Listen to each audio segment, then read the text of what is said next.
All right. Well, thank you, everybody, and welcome to the 2021 Summer Institute for Success Boston. You can see here, Elizabeth, thank you for putting up the agenda for today, so the 13th. So we have a pretty packed schedule today, 2 hours from 10 to noon. We have a little bit of a break in between our two panels, but I'm just giving you a quick overview. And then Elizabeth, the Associate Vice President of Education and Health at TBF, will be giving us an overview of Success Boston.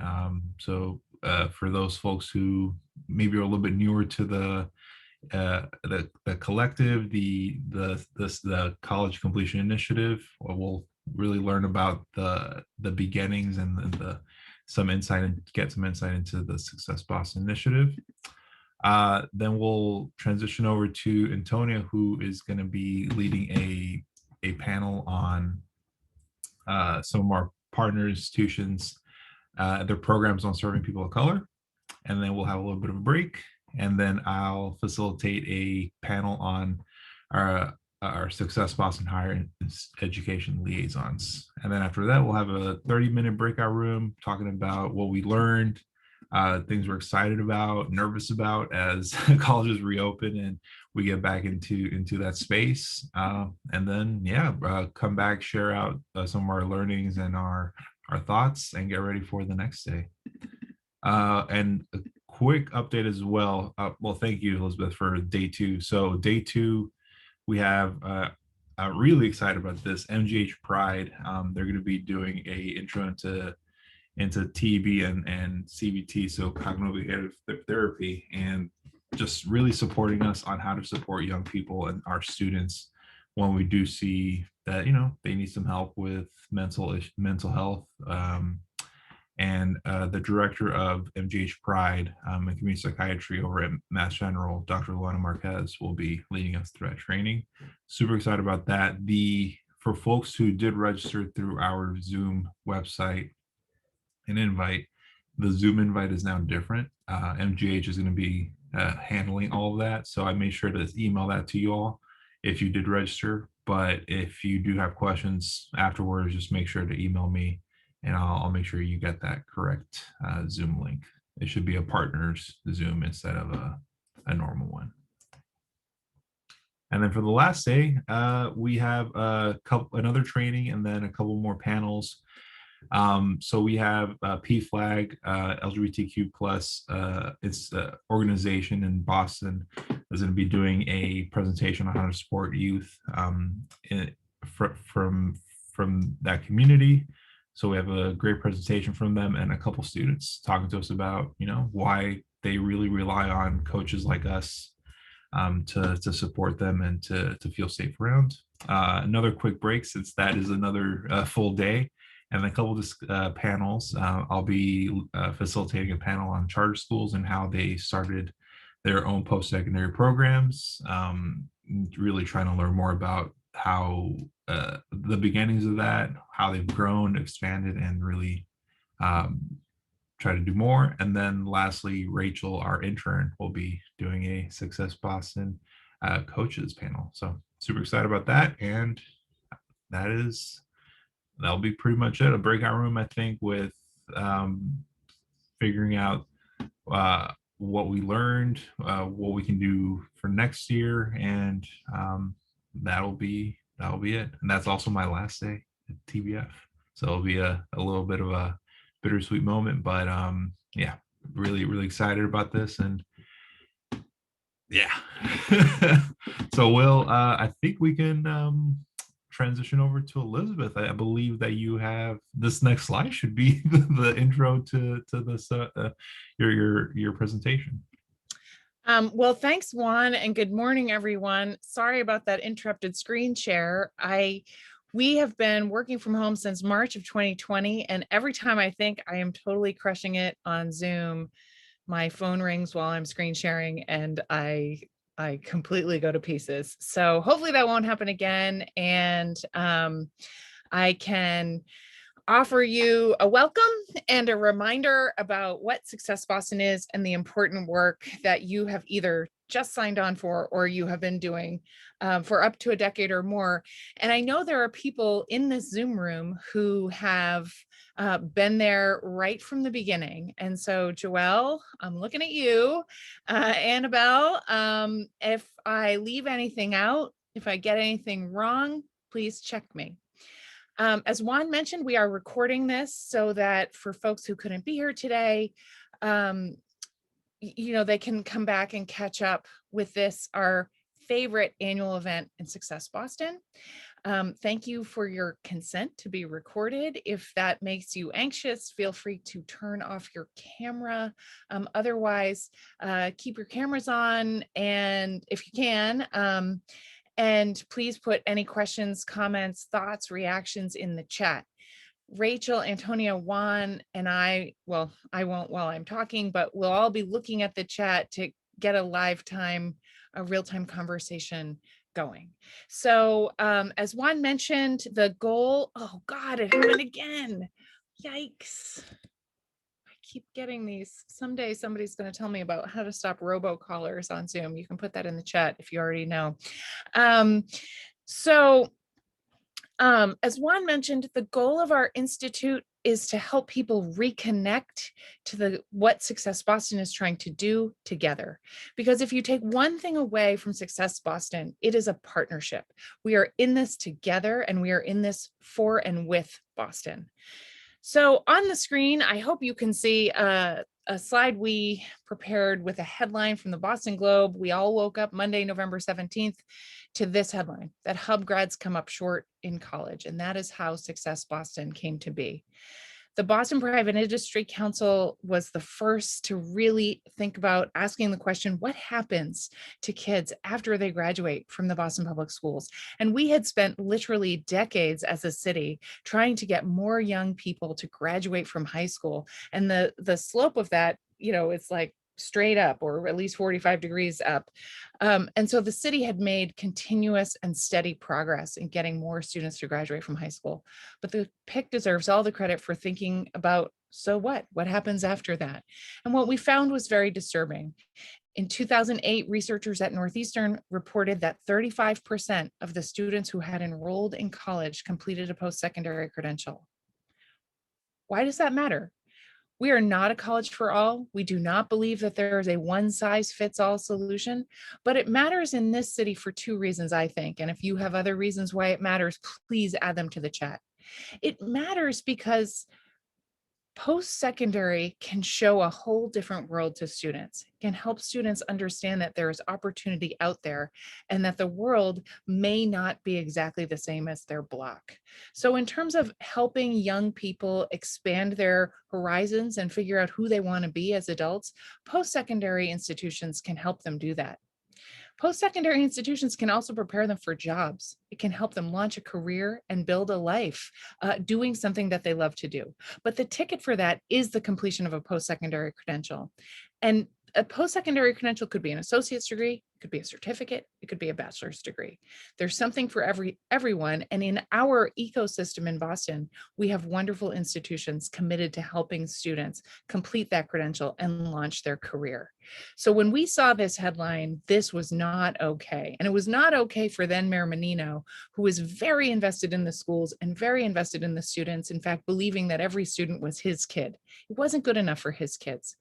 So he called on the Boston Public Schools, the Boston Foundation, the Boston PIC, area institutions of higher education, including UMass and Bunker Hill, nonprofits led by the Boston Foundation and the PIC, and others, many of whom you are here representing today, to come together and find a solution. And so we did. And this is how it started, and this is how it's going. So I think you can see a slide that I've borrowed from Joe McLaughlin at the PIC that shows that Boston Public School students have made tremendous progress in increasing their completion rates. So this slide, the dark purple, shows the BPS students and their completion rates according to the type of institution they attend. And all the way to the right, you can see the total. And remember, I told you it was 35% for that baseline class. And now it's 55%. So that represents a lot of collective effort on the part of your organizations, on the part of the Boston Foundation, and let's not forget on the part of the students themselves, that today our completion rate for students is 55% of those who enroll will complete. That's close to the national average of 62%. And again, you can look, and we can share these slides with you after the fact, but you can look and see how we compare to the US. And I think Boston has made tremendous progress and is doing right by a lot of its students. And that, I can't say enough, is the result of hard work of a lot of partners and a collaborative effort that is more than 10 years old. This is another way of looking at the same data. And this slide at first can look daunting. I love this slide. It is also prepared by Joe McLaughlin at the PIC, but this is another way of showing the same data. So 55% of those who enrolled will complete, but if we take a step back and look at it as a percentage of the high school graduates, that thin bar running horizontally in the middle is the percentage of the high school graduates.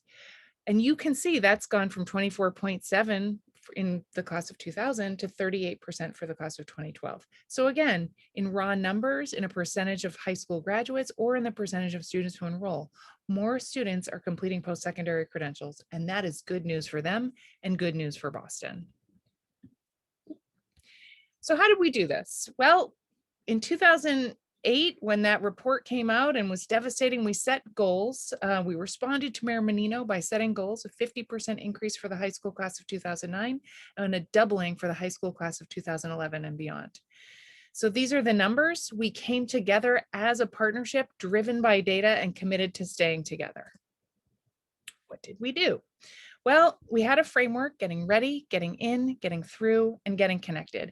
And in the beginning, the work about getting connected was really implicit. We were doing this so people could complete a post-secondary credential, launch a career and a life here in our city and region. But over the years, we have made it explicit that what we want to do is get students ready. So that's academics and that's non-academics. That is led by the Boston Public Schools, and over the years, they have focused on increasing the academic rigor. They've worked closely with Boston After School and Beyond to improve the social and emotional skills, and the work of your organizations, all of the youth development that you do, all of the mentoring, all of the relationship building, and helping youth really figure out who they are and who they want to be, I think all goes into the bucket of getting ready. The Boston Public Schools took the lead on that piece of the work. Getting in. So students have to not only apply and be accepted and complete their FAFSA and get their financial aid, but they also have to make the mental transition. As you know, high school is different from whatever comes next. And so helping students make the transition from high school student to post-secondary to college student requires some supports as they navigate this new world. And so part of, in fact, most of what we'll be talking about today is this piece of the work. So this is where transition coaching lives. We will be focused on helping students. We focus on helping students make that transition for the first 2 years. And then as veteran coaches will tell you, it doesn't end after 2 years. Coaches stay with students until they finish. So getting in, getting ready, getting in. Getting through, each of the colleges, and again, this was led by UMass and Bunker Hill, said they were going to figure out ways to expand strategies that were working, to start new strategies, but to really provide just-in-time supports and track their data about how students were doing on their own campuses. And I think our partners have been at the table really pretty relentlessly trying to figure out what can they do to improve student experience. And then the last piece I already referenced is the getting connected. The Boston PIC leads this, and this is really the work with employers to get students into a career. I'm going to speed up because I just realized I'm taking way too long. But again, we'll have time to talk about all of this. So this is what it looks like. The work that we have been doing, we, the Boston Foundation, operate as the backbone. So we house Success Boston. We house the Salesforce database that many of you put your coaching details into. Juan supports the Coaches Network. We organize the Summer Institute. We are the backbone convener, but it is a partnership of many efforts. And you can see on this slide, there's a lot to look at, but really this is just about what we have done. So over the years, we've grown from coaching 300 students annually to 1,000 students annually, Right now, we're at about between 600 and 700 students who are coached annually. And that has been as high as 40% of all of the BPS graduates. On the right, you can see some of the results, and I'll talk more about that in a minute. But we believe, and thanks to an evaluation from Abt Associates, know that coaching is making a significant difference in a student's ability to enroll and to stay enrolled and keep going as students pursue that post-secondary credential. So this is really just the numbers, and it is frankly a fraction of the work that has gone in. So for the veteran coaches and for the new coaches, this is Abt Associates' best view of what coaching is. So we're going to talk a lot about coaching, and today we have almost every coach who's working with us this year in the room. But this graphic shows that the organizations that are providing the coaching really work very closely with the Boston Public Schools to identify students who need support, who could benefit from support. Even as Success Boston is working to rethink systems and rethink how we can be more equitable and create more opportunities for success, we want to make sure that no student is falling through the cracks, even as we're working on that large scale systems change. So the first thing the nonprofits do is they identify students, they connect with the students. You know better than I do how that happens. It happens in, well, it used to happen in person, and maybe someday soon it will again. Text, email, phone call, however you can get to them, that's how the coaching happens. And a relationship is built so that that student can begin to ask the coach, hey, I need help with this, or hey, I need help with that. And the coaches in the room, I think, would probably volunteer that it's not always coming from the students. In fact, more often than not, it's probably going coach to student. So the coaches provide that support for students. Have you thought about this? Our higher ed liaisons provide monthly messages so that they're working very closely with students and coaches to say, hey, here's all the services that we offer. Hey, your students might be thinking about this. This might be a challenge this month for your students. And together we work closely to make sure that for at least the first 2 years after high school, students are really building those navigational skills, figuring out who they are and what their goals are and how they can pursue them successfully. So there's a lot on this slide, but in the interest of time, I'm going to keep going forward. And don't forget, please be putting comments or questions in the chat. This is just a reflection of who participates in coaching. We've seen such positive impacts from coaching that we often get asked, well, who are these students? Are they the best of the best? Do you just look for the highest performing students? And the answer is yes, they're the best of the best, but we do not look for the best performing students. We look for the students who are willing to partner with the coach. Our students look very much like the Boston Public Schools and are very reflective of the students who are enrolled in BPS.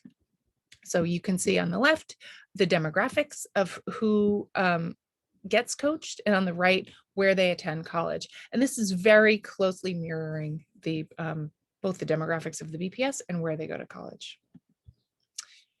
So what do coaches do? I feel a little silly telling you because you know this better than I do, but we've got an evaluation that has collected all of the information you've shared with us over the years. Coaches are talking to students about everything. This includes academics, it includes financial aid, it includes life. It could be a misplaced T-pass. It could be a, what am I going to do with my life? It could be, I don't know what to do about this class. So later when you're in the breakout rooms, we'll be talking about what you're excited about, what you're nervous about. And I hope there'll be some veteran coach to new coach exchanges of like, what kinds of things should I be expecting? But this is just our best collection and compilation of the work that you do. We know that the frequency of coaching matters. So for those of you who've been at this for a while, we've asked you to be in touch at least twice a month with your students because we know that there is I took this right from a report, but there's a statistically significant impact of more frequent coaching, even more so than actually a super long coaching session. Now that there's a little bit different when it comes to FAFSA, because sometimes that can take a long time. But being in regular touch seems to be part of the magic of coaching, part of the magic of sustaining that relationship. So again, I hope we'll have opportunities to talk about this. And I know these are things you talk about in the coaching monthly meetings. This I'm going to skip right through because if we could spend probably a day on this slide and the next slide, which is just included in here to show you from our evaluation. This is a slide from Apt Associates that coaching does have a statistically significant impact on a student's ability to persist into the second and third year of college and to complete their FAFSA. So when we think about what does it take to enroll, to stay enrolled, and to complete, the piece that you are doing, the regular communication, the staying in touch with students, the talking to them about whatever they need to talk about, it is really helping them stay enrolled and complete their FAFSA, which without their FAFSA, so many students would have to stop with pursuing their post-secondary credential. The next slide is for a different set of class years, but it's the same. You can see if there's an asterisk, there is a statistically significant impact of what you are doing. So I'm going to pause here and say thank you for doing that work because it is making a real difference for so many students. And as a city, we are making tremendous progress. So I showed you this slide before. You can see that our trajectory is moving in the right direction. More students are completing, and that's good. But you must also know, either from experience or from looking at the data, that we have a lot more to do. If 54% of students are completing a post-secondary credential, that means 46% aren't. That means we have more to do. We also continue to see that students of color, and in particular young men of color, continue to be failed by the system. So we cannot let up on our efforts to create a more equitable system that is designed to create student success. And in the meantime, the coaching that you are doing is critically important to increasing that success rate for students. And that's it for me. So I'll just end by saying thank you so much for all that you're doing and all that you have done. And I look forward to continuing the conversation with you today. Thank you, Elizabeth. That was, that was amazing and a very quick overview of the decade plus work that Success Boston has done. And it's not, like you said, it's not just coaching, it's the partnerships, it's the colleges, the city, BPS that have really been essential, and the collaboration that is needed to really support these young people is really necessary. And I think that the next thing we can do is I'll make sure to transition over to Antonia, who is going to be leading us in our next panel. So, Antonia. Yes, good morning, everyone. Can you hear me? Yes, I think I'm off mute. My name is Antonia Marinova, and I am Assistant Director of Education to Career at the Boston Foundation, where I work with these wonderful people, Elizabeth and Juan and Rachel, and all of you on Success Boston. Thank you, Elizabeth, for the wonderful overview. I can't get tired of it. We hear a version of it every year, and every year it's so energizing to hear the story from the beginning. I think it really just helps us be grounded in this work. So as you guys know, the theme of this convening is equity in coaching, and we as an initiative have been sharpening our equity lens even further. So we wanted to kick off the rest of the sessions with a panel that sort of really zeroes in on programs in higher ed that explicitly and intentionally support students of color, help them navigate their institutions, help them change their institutions for the better, create affinity spaces for them to belong to affiliate with, feel supported by. We will continue to profile these programs over the year as we've done in the past, but today we will begin with a closer focus on 3 of them. And I will introduce them very briefly, but then we'll dive right in. We have with us today a couple of folks from the UMass Lowell Office of Multicultural Recruitment. Our panelist from UMass Lowell is Troy Lazaro. Welcome, Troy.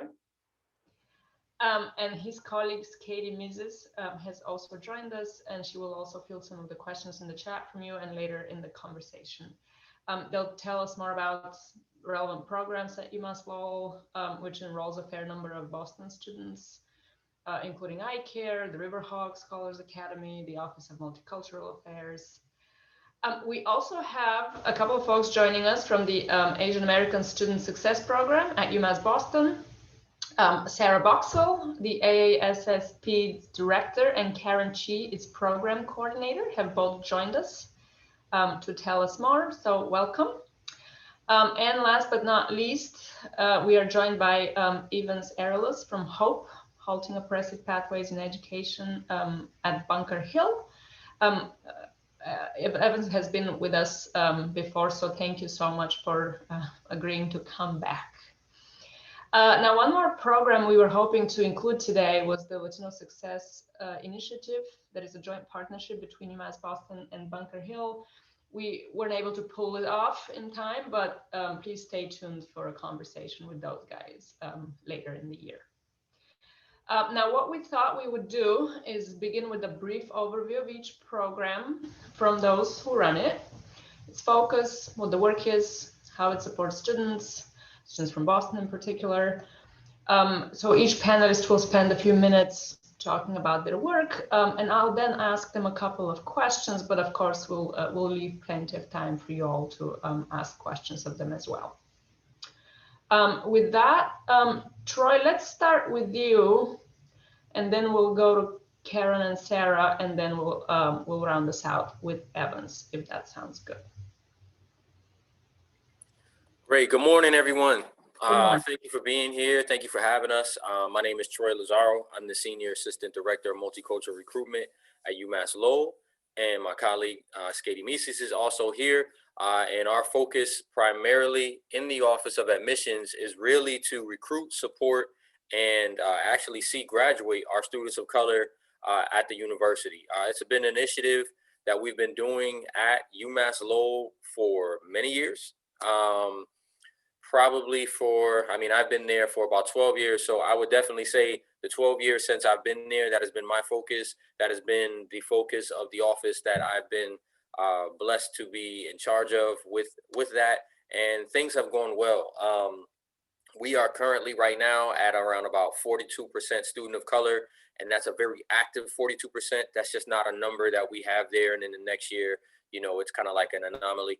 No, it's a continually growing thing, and it's a supportive thing. So there's quality and quantity that we're seeing. So that's, typically you don't get one and the other, but we're looking and we are receiving both. And it has a lot to do with, what we have in place. So I'm not going to take tons of time, but I want to make sure you guys get a good idea of what we do at UMass Lowell, from admission straight through to our other departments to support our students of color and first generation students. So if Skady has the screen, I'd like to share our presentation.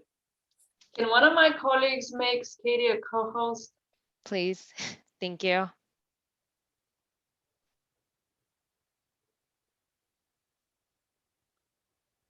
Perfect.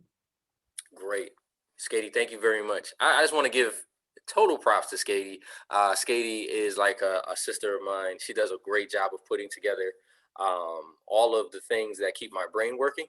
So we're going to go through with this with the program that we have here and kind of give you a little bit of, what UMass Lowell is doing, what we've done, and where we're looking forward to go. So we're going to start with our first award that we received, which is awesome. We received our first Gen Award, a Center for First Generation Students in Success. UMass Lowell was named First Gen Forward Advisory Institution. One of 10 universities in the country received recognition, about 25 institutions total recognized nationwide. So that's something that we are totally proud of. I didn't even know we got that until Skady found it. And that's amazing, because I really don't even take time to look at like the awards and stuff like that we're doing. Our focus is really just the award is the student. So as long as we see our students doing well, walk into class with a smile on their face and seeing them grow, that's the award. That's all the award we need, but I'm glad we achieved this. So this is cool. So a little bit about our Office of Multicultural Affairs. The mission of OMA is to create an inclusive campus community that promotes social justice and diversity. We serve and support all members of our community, particularly individuals from underrepresented backgrounds. So with that being said, like around 12 years ago, it was my office, as well as the Office of Multicultural Affairs, that decided that we can't work independently of one another. At UMass Lowell, the Office of Admissions and the Office of Multicultural Affairs work hand in hand, because we believe that it's actually a handoff type situation. We go out as admissions counselors to, I guess, bring the good word of UMass Lowell to the masses, especially in Boston, to build relationships with parents and students and communities and community-based organizations. And then from there, we introduce them to our Office of Multicultural Affairs. And it's really like a handoff situation where I'm holding the students and their support's hand, and I'm connecting them with the hand of OMA, and we walk them through this together, and they receive tons of different supports. They have clubs and organizations, leadership opportunities. This is where the plant is actually nurtured in our Office of Multicultural Affairs.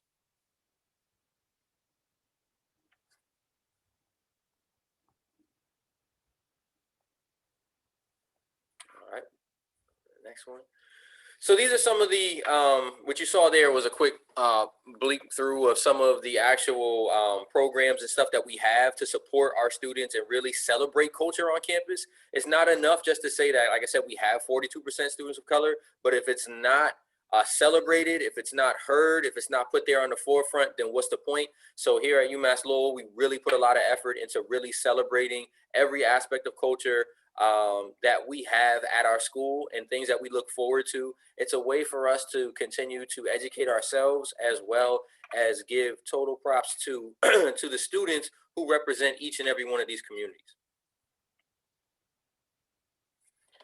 So our initiative for college access and retention and excellence.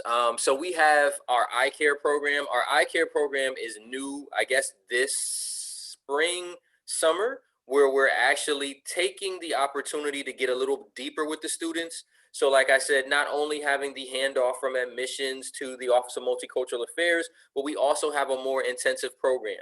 This program partners with student affairs, academic affairs, career services, and admissions to provide a wraparound model to reduce college enrollment disparities, promote college readiness, promote the cohort model, where we have Bottom Line, Get Ready, DC CAP, Success Boston, all of those community-based organizations. Where these students come from, we make sure that they're in a nice cohort from where they come from, so they continue to build that relationship with one another, even though they've come from these same cohorts. We give them directed, I guess, support in different areas. So you have peer mentoring, peer initiative, you have the faculty and staff mentor program. We'll follow them academically, support them socially, emotionally, and culturally through this aspect, through by the iCare component. The iCare component is really kind of like a great one-stop shop for students coming from these different cohorts, these different community-based organizations, to keep them in a group, because we found that students that come from this specific groups, such as a Bottom Line, Let's Get Ready, Success Boston, if you can keep them around one another, they can serve as a mentorship to each other, as well as having the wraparound services of iCare, which continues to promote success from year to year to graduation. So the Riverhawk Scholars Academy is another piece of wraparound support that we have for all students. So not only students coming from the cohort model, but students in general. So it promotes academic success and fosters active campus engagement for full-time first-year UMass Lowell students who identify as first generation or students of color. This really gives the student another portion of focus for our students of color, where typically you run into situations where first generation and students of color might not have an understanding of what productive time management is. They'll learn that through the Riverhawk Scholars Program, learning new study habits, new techniques, things like that, that a first generation student typically does not get because it kind of falls through the cracks. It's not like they can go home to mom and dad and say, you know, how did you make it through college? This is that piece that we put in to support that aspect, so they can learn the ins and out that might not have been taught to them by parents or, you know, are outside the university. We give that to them right at the school to make sure that they have that all the way through. And it used to be a 1-year program, but now we're actually moving it to a 4-year program where the students will also have this support system for themselves all 4 years. How we get students involved, we have our Fall Student Success Summit. So it's a 3-day hybrid, virtual and in-person program. It helps with the students onboarding, and that runs from August 24th to August 26th.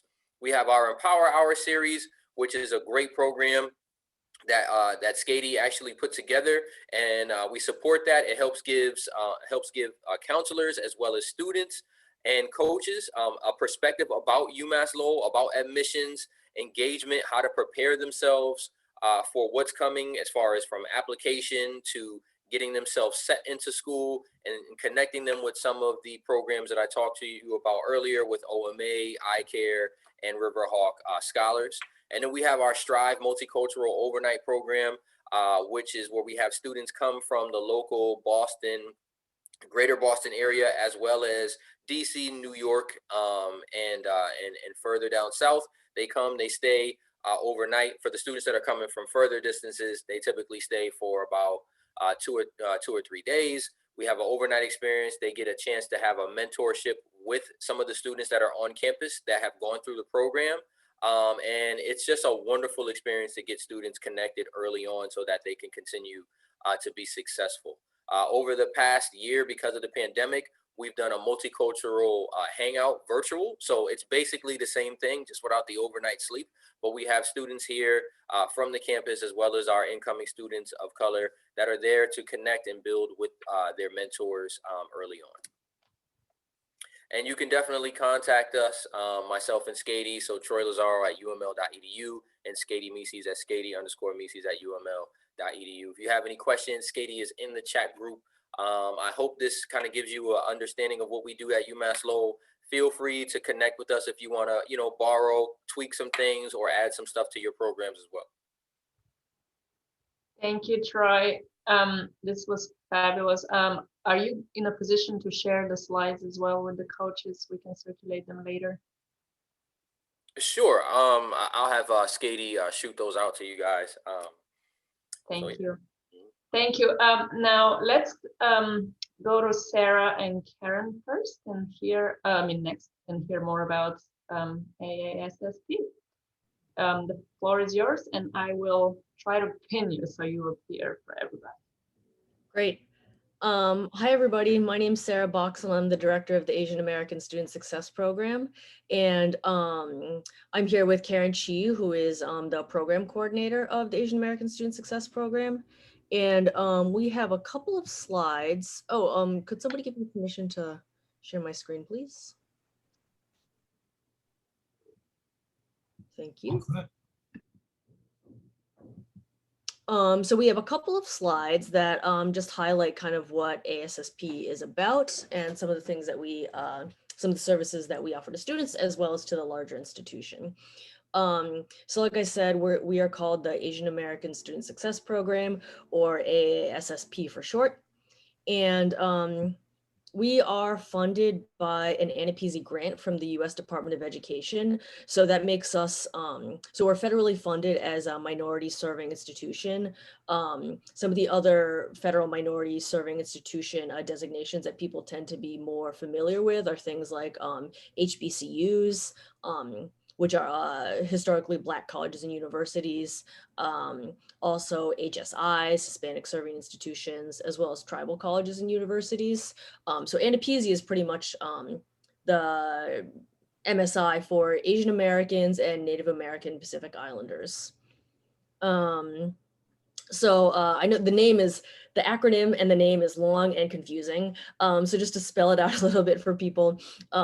So this is a federal grant that serves Asian Americans. So, that's for us in the Northeast, a lot of the students that we serve, communities that we serve are Vietnamese Americans, Chinese Americans, and Cambodian Americans.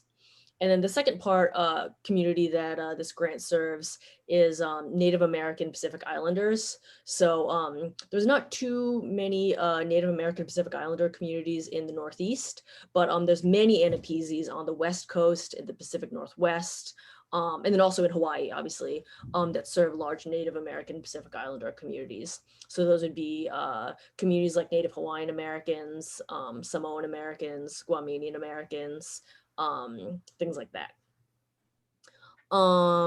And in order to qualify for this grant, institutions have to have at least 10% of their undergrad student population identify as API, which stands for Asian American Pacific Islander.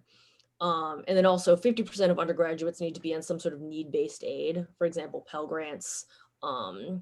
And so because a lot of people will ask me, you know, why is UMass Boston an ANAPISI, but then other campuses like Tufts or even Harvard, people say, why aren't Tufts and Harvard ANAPISIs?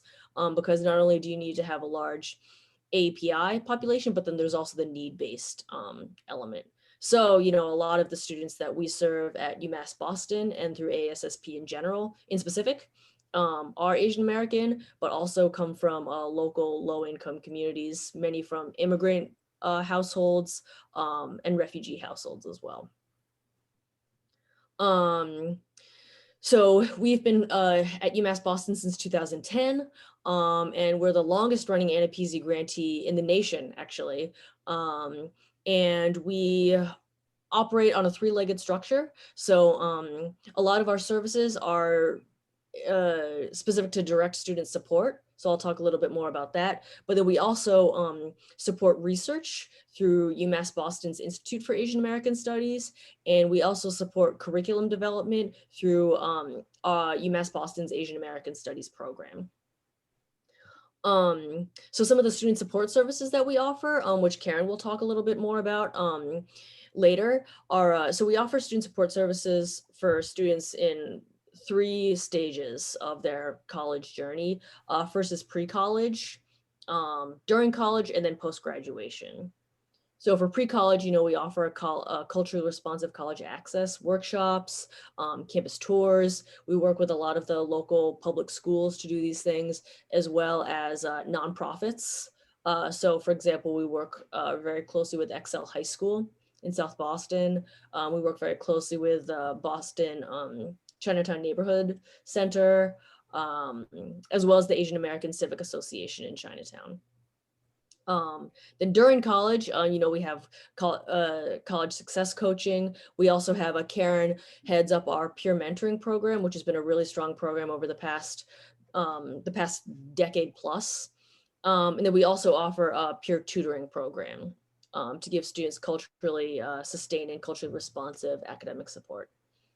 And then post-graduation, we help students with career planning and professional development. So we have actually a career development workshop series that we partner with UMass Boston's Office of Career Services and Internships to hold for our students every spring, to help students start thinking about what their next moves are going to be after college, how they want to start building their career, and how they can start preparing for that while still in college.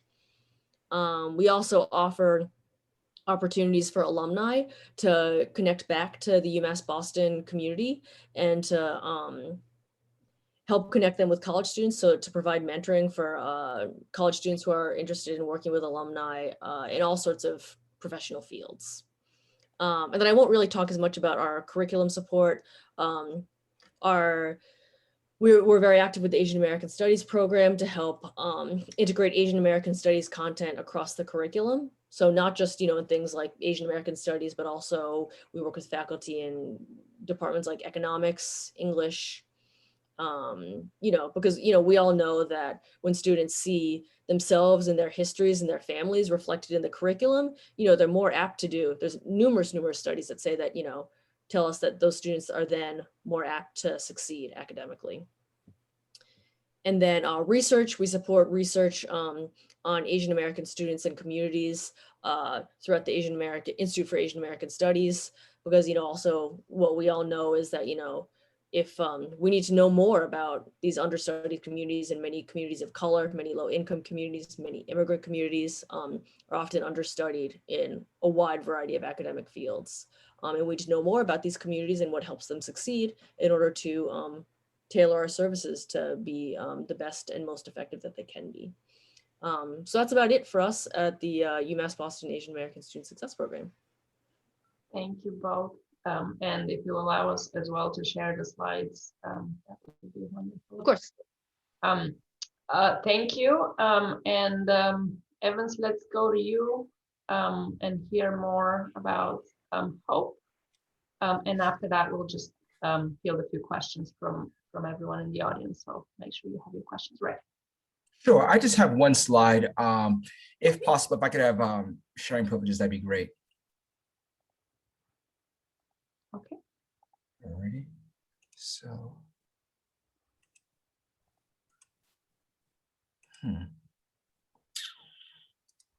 Oopsie. Well, I'm having, oh, here we go. Thank you.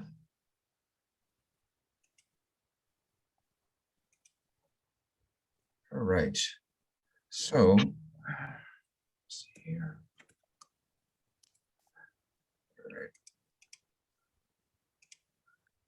All right, so the HOPE initiative is an asset-based, student-centered program focused on eliminating the institutional and systemic barriers that stop Black and Latino males from being successful at Bunker Hill Community College and beyond. So even though the current focus is on Black and Latino male students, there are plans in the future to expand to other groups such as women. Why, a little overview in regards to kind of how HOPE came about. So in 2018, there were concerns brought to the attention of the administration about how men of color were navigating Bunker Hill, both specific in regards to feelings of self-efficacy and mattering, specific in regards to retention and recruitment, and just kind of persisting through their educational pathway. So what happened was there was a group that kind of came together and had discussions specific to how can we support these men of color, right? So first of all, we had to determine what we meant by men of color, and we looked at the data. The lowest rates of persistence and retention were amongst Black and Hispanic male students. So that was the target group. And that's the K through 16 spectrum, right?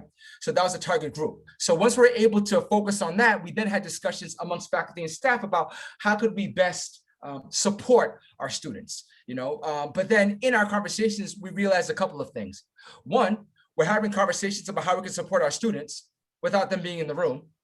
And then two, we're taking this deficit-based approach by saying supporting our students instead of empowering them.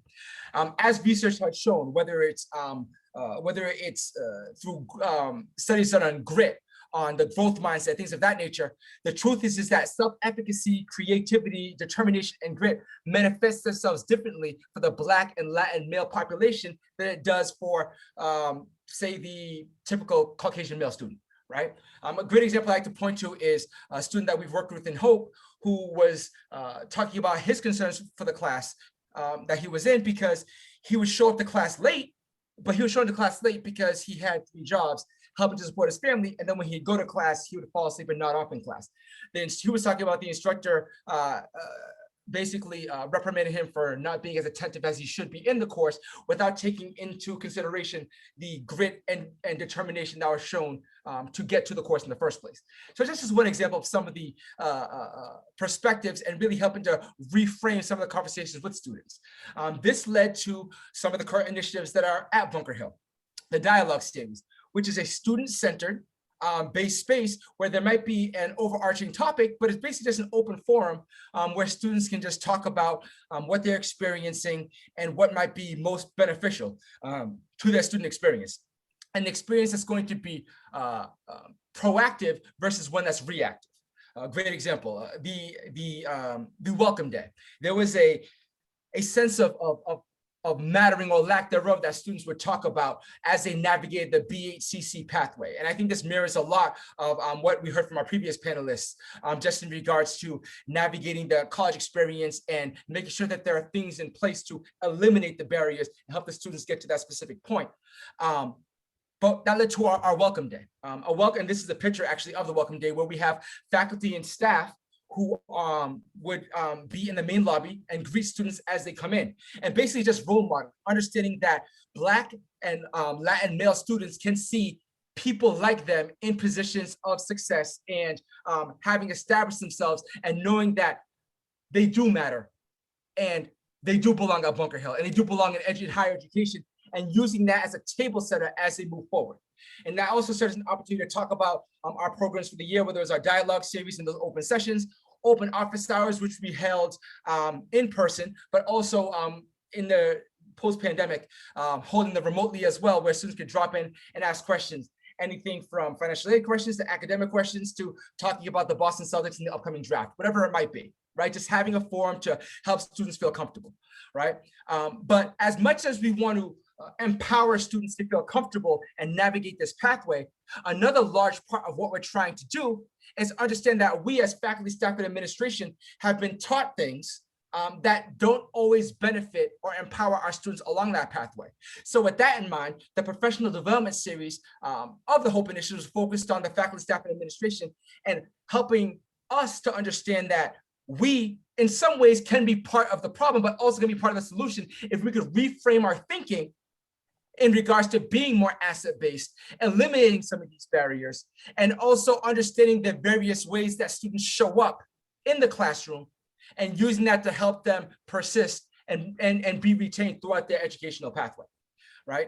A great example of that kind of manifests itself in the growth mindset, a presentation on the growth mindset by Dr. J. Luke Wood through the Black Minds Matter series. Now, the Black Minds Matter series is just one example of our PD. We also have a Yale open course focused on African-American history, and we're always open to including different things where possible. We do some collaboration with the LSSI at Bunker Hill, which is the Latin Student Success Initiative. So making sure we're kind of trying to offer as many wraparound services as possible and not reinventing the wheel. But the idea there being that the criminalization of Black boys and men from the K through 16 spectrum. And even though it applies to the, this series is focused on Black males, there is transferability to Latin males, to women, to LGBTQ communities, to persons with disabilities. And it's important to frame that as we have these discussions with our colleagues to help them reframe how they go about doing certain things and ensuring that students feel comfortable and powerful throughout that pathway. And last but certainly not least, I want to talk about the HOPE ambassadors, because I can be as warm and as engaging as I want to be, but ultimately, if that student arm, again, as shared by both UMass Lowell and UMass Boston, is so important in regards to that peer-to-peer relatability and empowerment. And the HOPE ambassadors, they're different, they serve different purposes. Some are more focused on qualitative data collection for BPS students and kind of hearing about that experience and using that for proactive programming. Some are focused on IP, students who have in-progress grades and don't finish their courses in a given amount of time. Some are focused on graduation, which is those students who have 45 credits or more and ensuring that those students are able to finish strong, whether it's through transferring, graduation, whatever it might be. And then we've newly been able to add on some ambassadors focused on veterans, those Black and Latin males who are in the armed forces or are reserved or have or are benefit eligible through that service. But truthfully, there's transferability for all the ambassadors. An IP ambassador can work as a D4I ambassador. A veterans ambassador can work as a graduation specialist because there is that transfer over. So that's really where we're at right now in regards to some of the services that we're offering, and really just looking forward to how things will manifest themselves in the upcoming year. Wonderful. Thank you so much, Evans. I'm hoping you all have questions for the three programs we just saw profiled. Please feel free to unmute yourself and ask a question, or if you feel more comfortable putting it in the chat, do that and I will read it out. We have time, I think, for maybe one or two. So please go ahead, the floor is yours.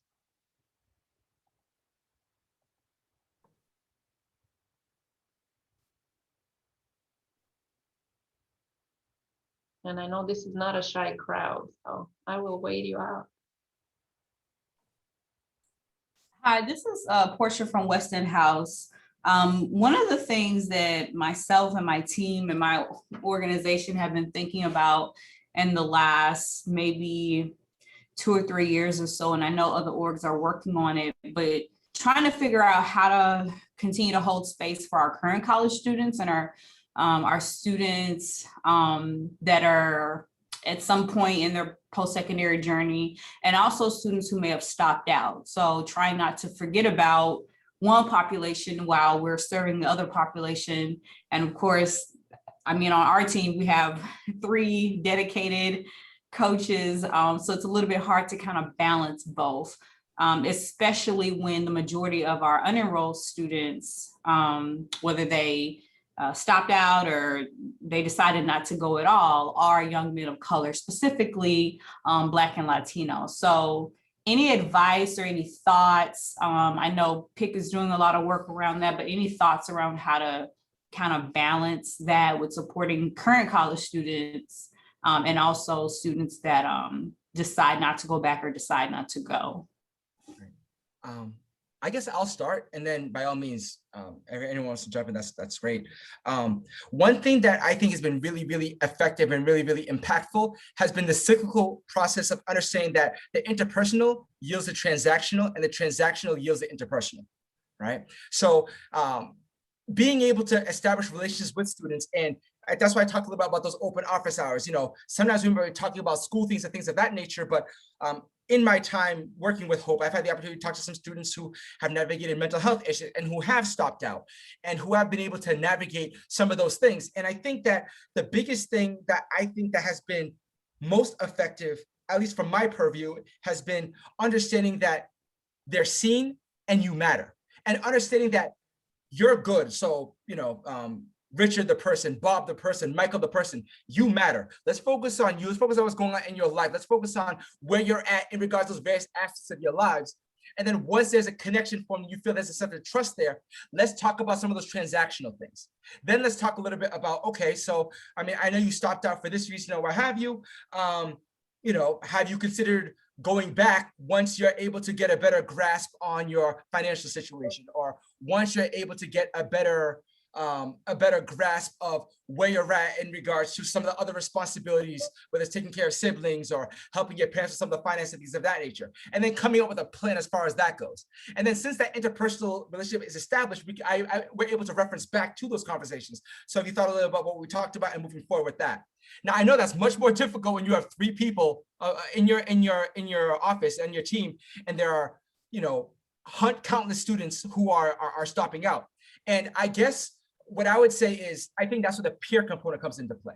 You know, if you're able to, it's almost like each one teach one model, right? So, you know, you reach out to one student and you form that connection with him or her. She reaches out to another student, because you could be as warm and engaging as you want to be, but ultimately that peer-to-peer interaction, someone who's in the grind with them is going to have that connectivity. And that's what I found to be most effective.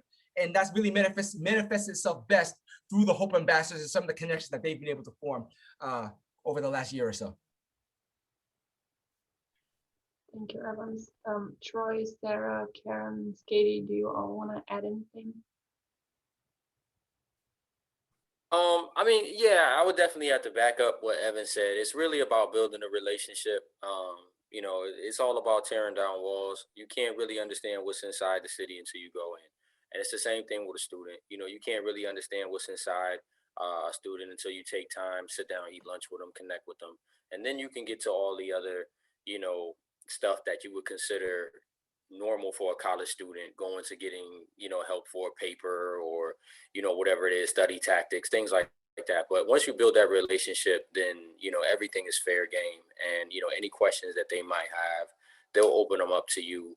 I'm really getting good in being able to connect with the families because it goes beyond just the student. It actually goes in connecting with the moms, the grandmas, the aunts, the uncles, the big brothers, big sisters who relate to them.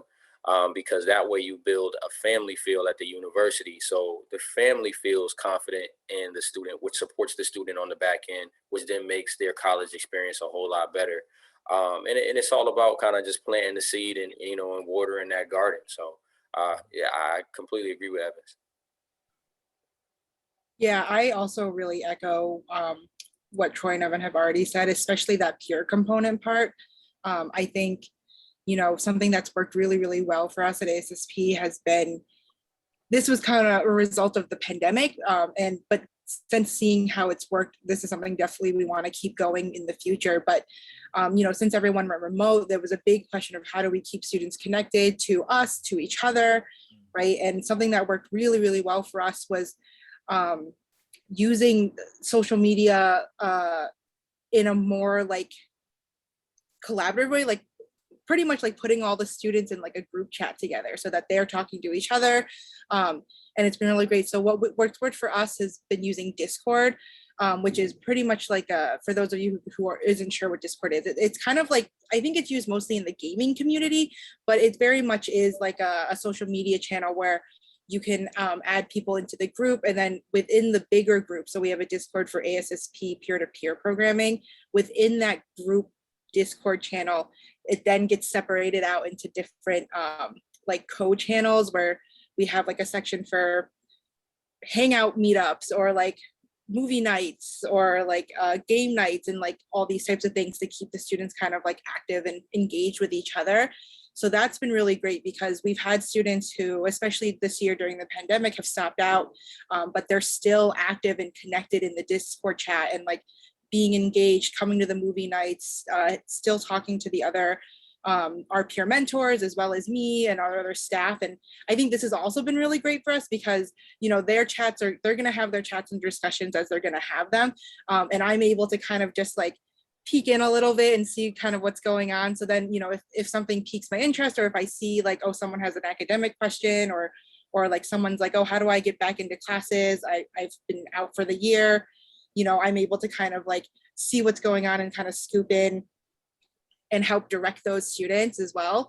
But that really big component of having them feel like they're still part of this group, right? They're still part of the campus community. They're still part of our community at ASSP has been really, really, I think, helpful in like keeping the students, like you were saying, right? Maybe they stopped out, or students who aren't first year. So like maybe our focus as coaches isn't like right on them per se. It helps keep them really connected to the community. And I think that's what's worked really, really well for us. And I think that one thing that Karen has done well is, you know, for example, the use of Discord, the social media platform, you know, is that listening to the students and hearing from them, what social media platforms, you know, what virtual spaces are they already inhabiting? You know, so it's not like Karen was saying, hey, we're going to use Discord, you know, like, let's all make Discord accounts, you know, she already knew that they were on Discord. So, you know, because the last thing that we need to ask the students to do during this pandemic was, you know, one thing I was hearing from students is like, we're learning Zoom because our professors want us to learn Zoom, but then some people want to use Blackboard Collaborate, but then some people want to use Google, whatever.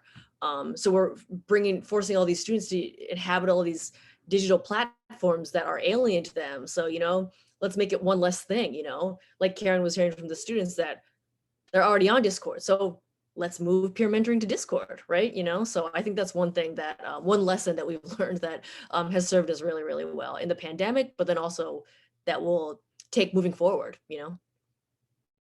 Well, thank you so much. Unfortunately, we don't have much more time to keep this going. So what we will do is share your slides and your contact information with the attendees today so they can follow up directly.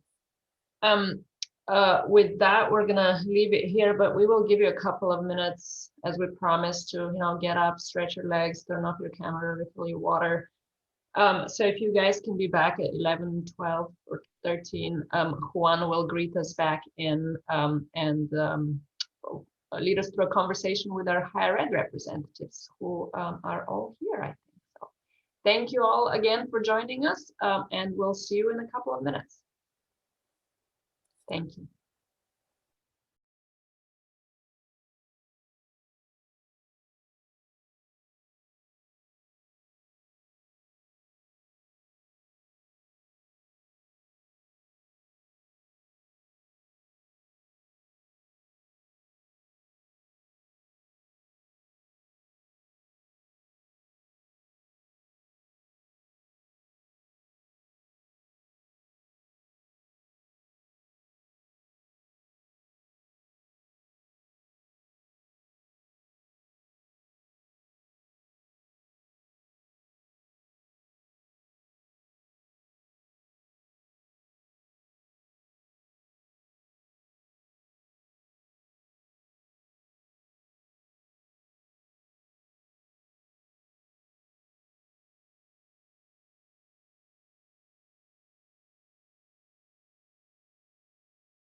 All right, I think we can start back up. So if people are back from their 3-4 minute breaks, refilled my coffee, stood up for a second. We can get started pretty soon.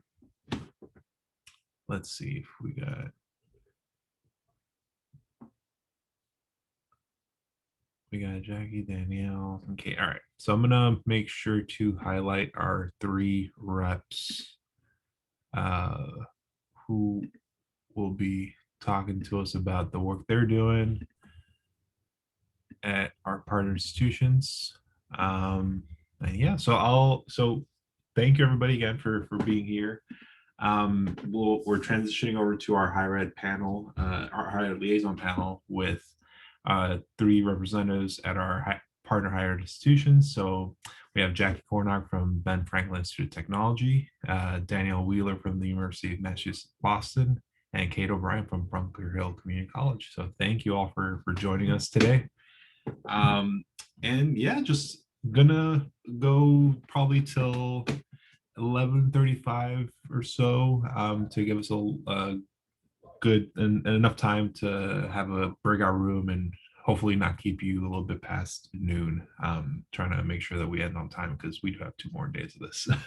But have a few questions for our hired liaisons, and if folks have questions that I missed, make sure to put them in the chat and we'll try to answer them later if possible.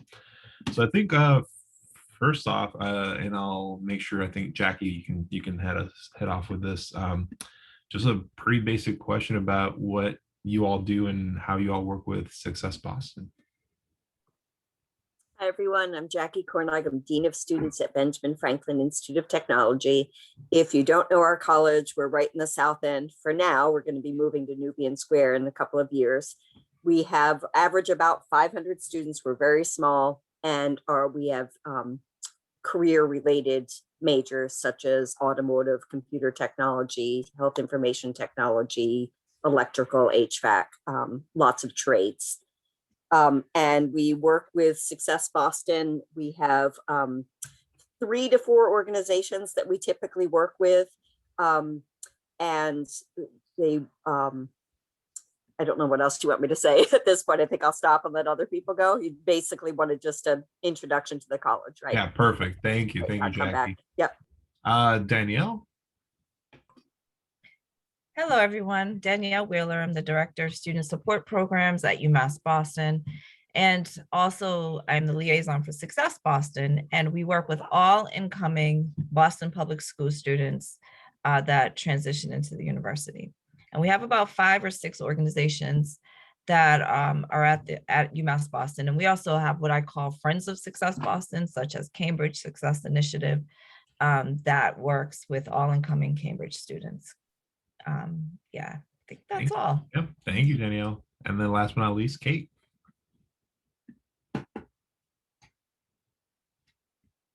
Oh, you are still on mute, Kate.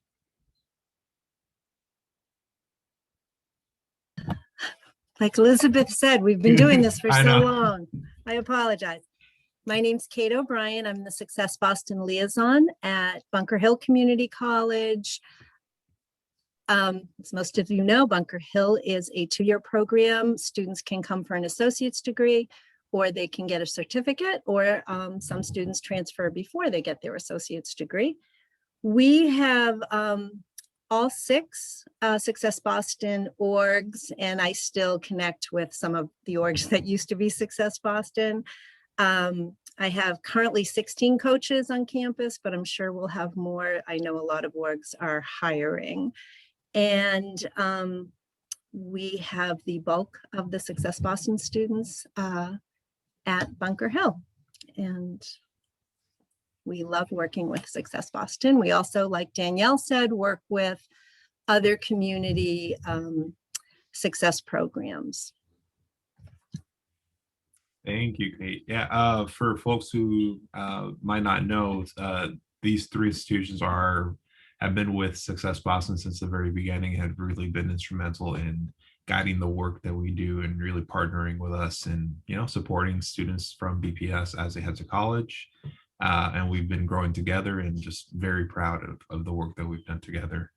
A couple more questions about, the more logistical details, I guess, about Success Boston as it relates to your campuses, virtual campuses as of now.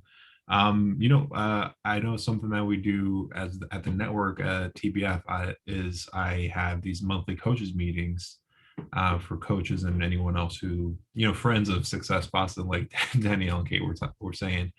And I know some of our partners have also started doing something similar at their campuses. So could you talk a little bit about the monthly meetings that you all host at your campuses? So Kate, I think, I know Bunker Hill is a pretty robust one.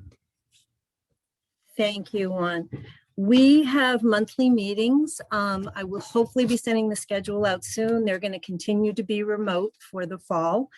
And they consist of report updates from the major departments that affect your students. We always have admissions, we have advising, we have Student Central.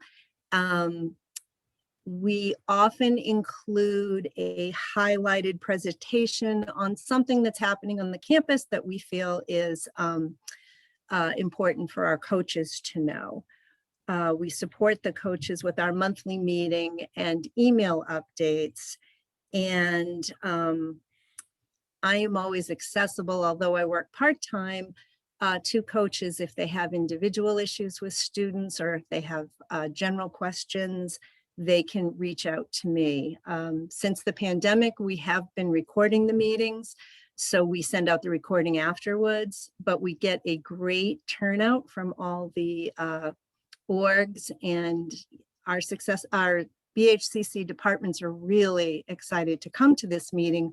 We actually get a lot of Bunker Hill personnel at the meeting because everything's so up to date.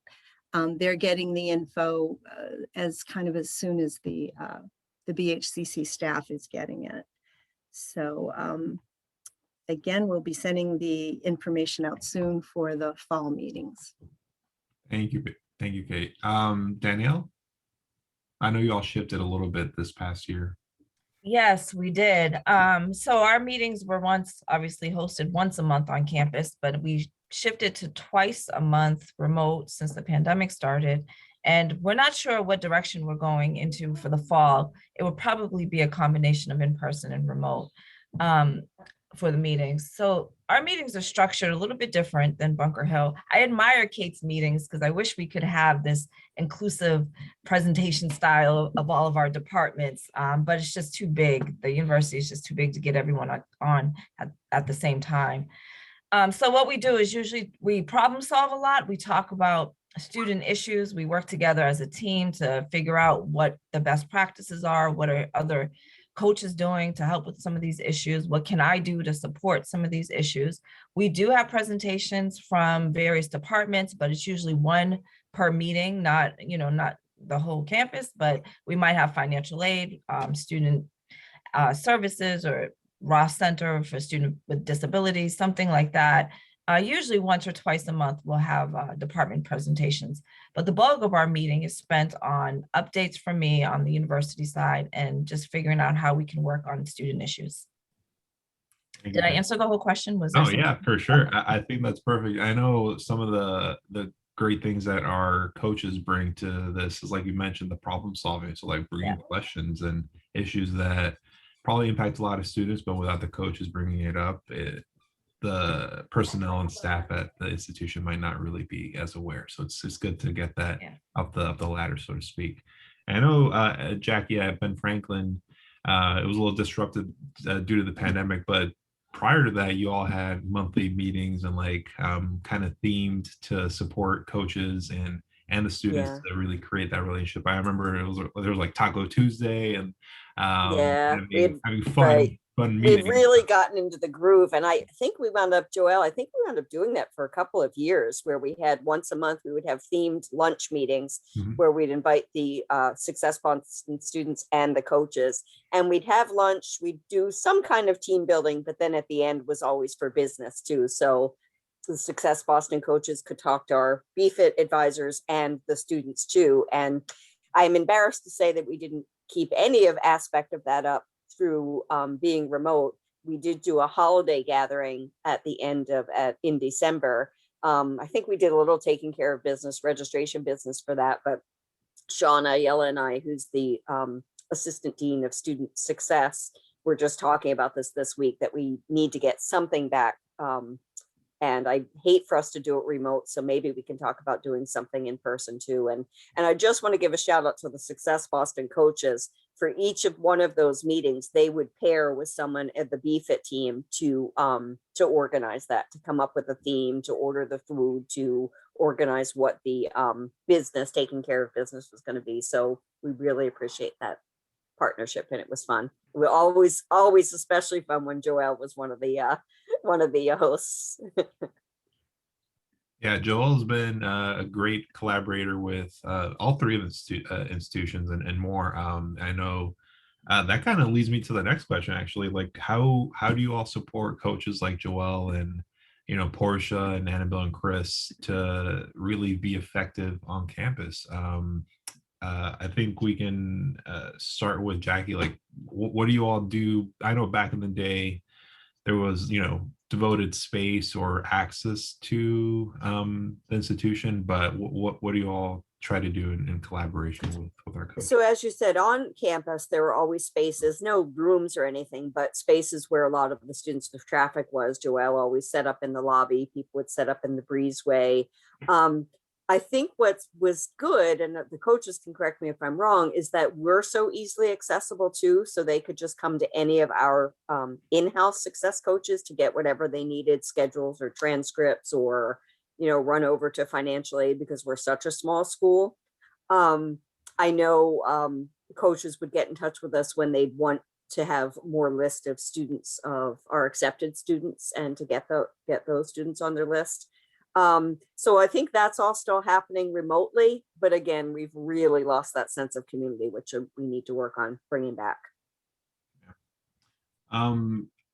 Kate, I know back when we were in person, similar to Ben Franklin, there was, devoted space at Bunker Hill for coaches. But what other, I guess, opportunities and supports does Bunker Hill provide to our coaches in supporting students? What I think has happened over the pandemic, I've certainly noticed an increase of coaches emailing me with specific issues. And in some cases, they email me and they email the department that's involved, whether it's a financial aid issue or it's an advising issue. And it's really worked out nicely because I'm included in the loop, but because they come to our meetings, they feel very comfortable, whether they're emailing Michael at Student Central or Melissa Holster in financial aid. So I think I'm able to kind of follow to make sure they get their answers, but they also are feeling very comfortable. And our staff thinks so highly of the Success Boston coaches. They're always raving about the advocacy for students. So again, I think that's one reason they like to come to our meetings. And then the reach out, it's just really nice when they CC me. Portia this week had an issue with assessment, and I was able to say, Portia, let me know when assessment gets back to you, because we have a new director there, fairly new, and new staff. And I was able to see that, yes, they got right back. So I could give assessment a shout out for doing that. And as Juan was just saying, that the coaches teach us. I mean, I'm able to go to the deans and say, hey, this is an issue. And sometimes I know Teresa brought something up that was a huge issue and no one knew it because the college hadn't looked at it from a student perspective. But Teresa saw that the warning grades had been taken down. So she let me know, I let the college know, then we could let the advisors know. So it's a real quid pro quo. We appreciate the coaches very much, and hopefully they feel comfortable addressing our personnel at the college. Yeah, I think it's a, it's a two-way street, right? Like I think the goal for everybody who's working in this network and collaborative is, supporting students and making sure that they're able to achieve their goals. And if it's great to be able to access the staff and personnel at the institutions to be able to give feedback, but also get feedback on, okay, well, this is what we're hoping to get and hoping to achieve together. So that's I think it's appreciated from everybody. And Danielle, I know with similar to both Ben Franklin and Bunker, UMass Boston has a lot of ways to support students. What else, I guess, what other things does UMass Boston do to help connect some of the coaches? So we have space as well for coaches, which is, we're restructuring it a little bit in the fall, but there is a room where coaches can access to meet with students. There's some cubicles that we put aside where we clearly define that space as Success Boston Coaches Room and meeting areas. We also, I think what's nice is we have an embedded model for our coaches. So many of the coaches have access to our Wiser student account systems where they can go in and they can look at their financial aid packages, they can check the grades. So there's a few coaches that have that, which has helped. I think that definitely gives them more direct access to understanding where the students are coming from and what some of the issues are that they can help with. And we also, I feel like I've introduced the coaches to a lot of the so-called key players at UMass Boston in terms of financial aid directors, the bursar's office, other advising areas where they can email these people directly, keeping me in the loop, uplifting what Kata said, and letting me know what's going on, but feeling comfortable enough to reach out to them directly if there are issues that come up with their students. So that's been nice as well. I have to send these people a lot of cookies at the end of the semester and muffins to keep the relationships going, but it works. So, and then we're also gaining another employee in the program that will come out later, but an assistant director for the program that will work closely with Success Boston as well. But that announcement will be made shortly. Awesome. Yeah, and I think that's the access to staff is so important. I think you all being available to make those connections and maybe not necessarily being the person to answer the questions, but saying like, oh, well, Sean is going to be able to help you out, or Assistant Dean XYZ will be able to support you in this. I think is just so important for our coaches and then students to be able to resolve issues or bring up things that the college might not be aware of. So it's been really appreciated for everybody. I know we are running a little late, so I'm just going to ask one more question, and then I think we might head into the breakout rooms after that. But really asking you all, like, what can Success Boston organizations do to support your work on campus? I really asked about what you all do to support the orgs and the nonprofits and the collective, but what can we do to help you all be more effective and just Kate, I'll ask you, put you on the spot. Thank you.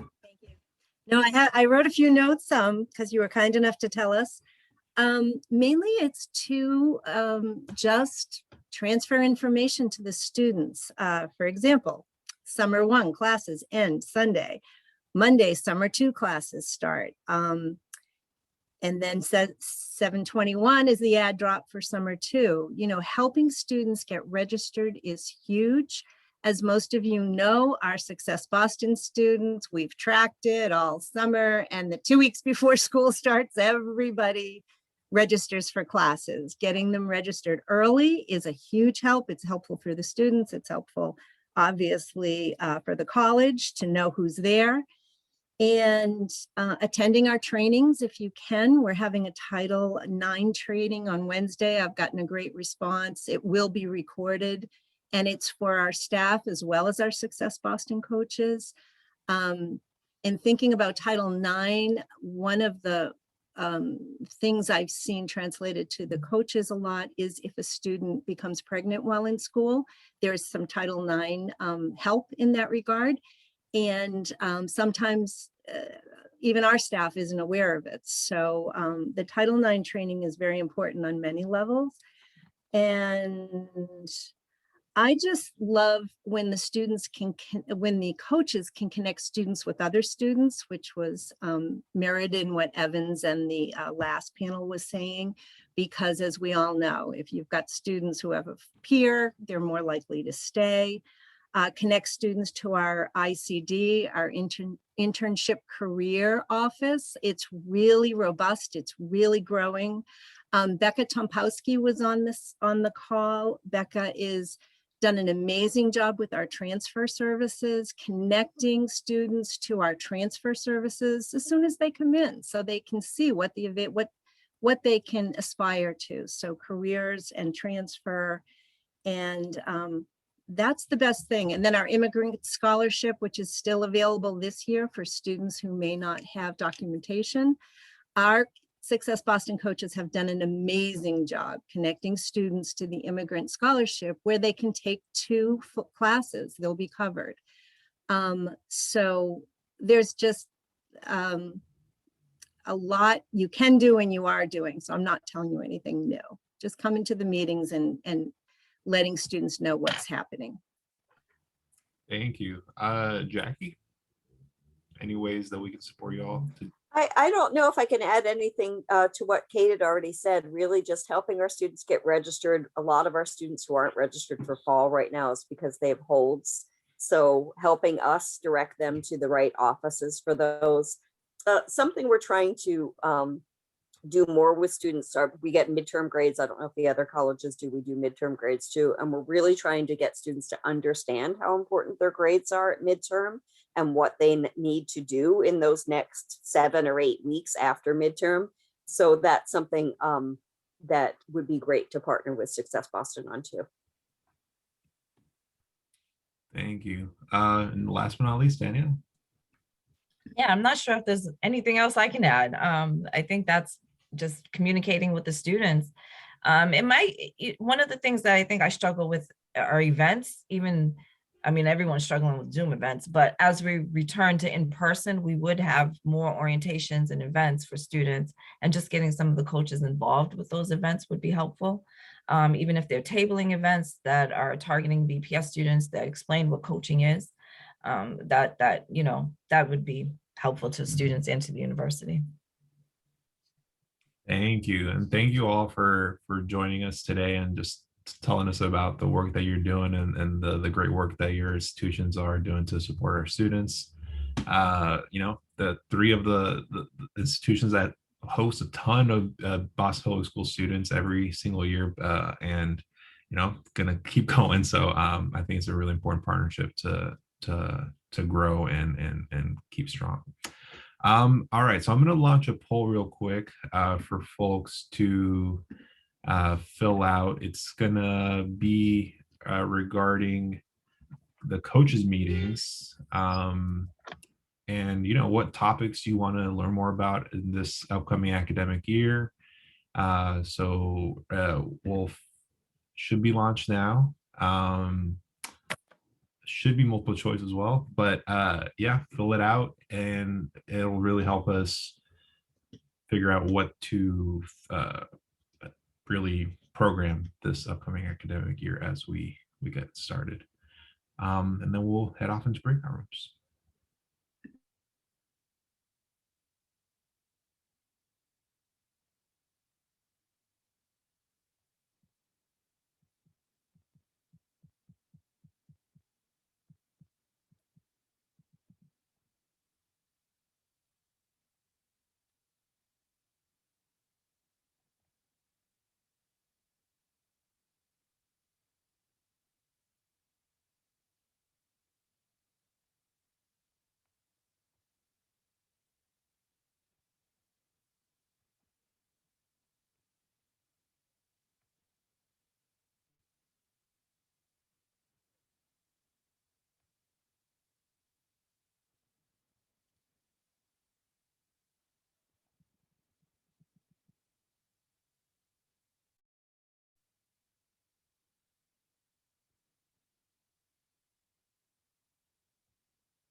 All right, I think everyone has voted, so thank you for that.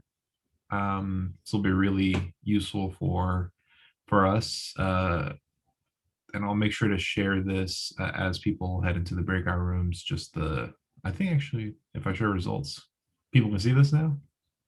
All right, cool. Yeah, so as you can see, mental and emotional health was the top one, which makes sense. And I'm glad that tomorrow we're going to have a whole session, whole 2+ hour training from, the best professionals in the nation about how to support young people through, even if we're not licensed professionals ourselves, just knowing the signs of when to tell students, that they should seek professional help, or just learning our own methods of how to address certain things. Re-engaging students comes in a close second.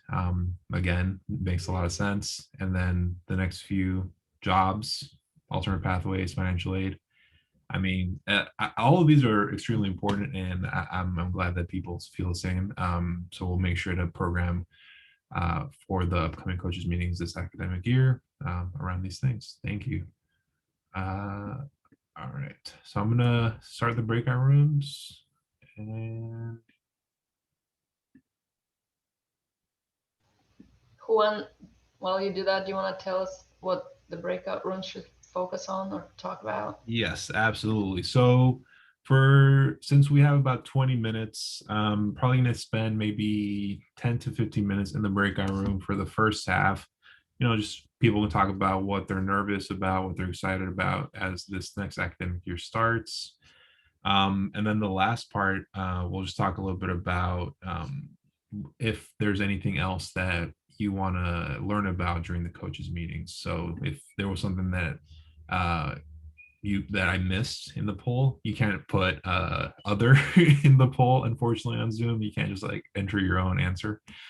So if there is something that you all want to learn about and make sure that we acknowledge and address, please do that.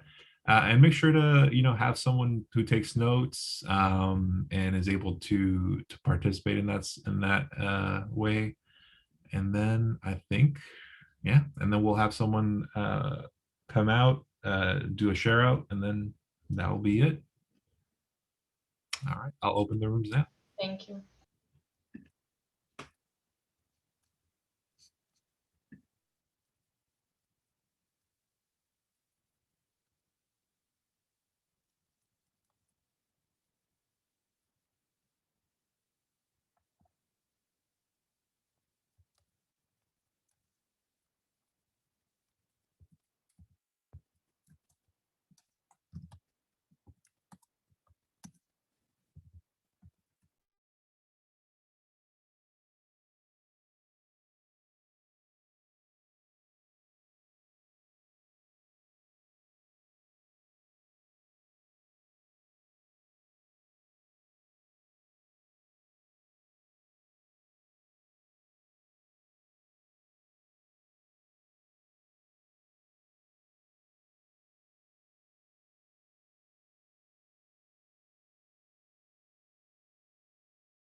It.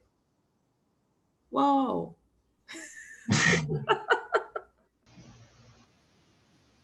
Resumed recording. Thank you, everybody. I think people are still coming back as the breakout rooms are closing. So I'll let folks repopulate this. There it goes.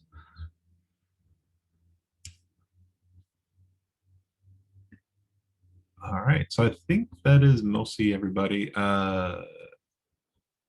So Hopefully people took notes and we have one person from each group able to do a little share out of what people are excited about, nervous about, and what they hope to learn in the upcoming coaches meetings.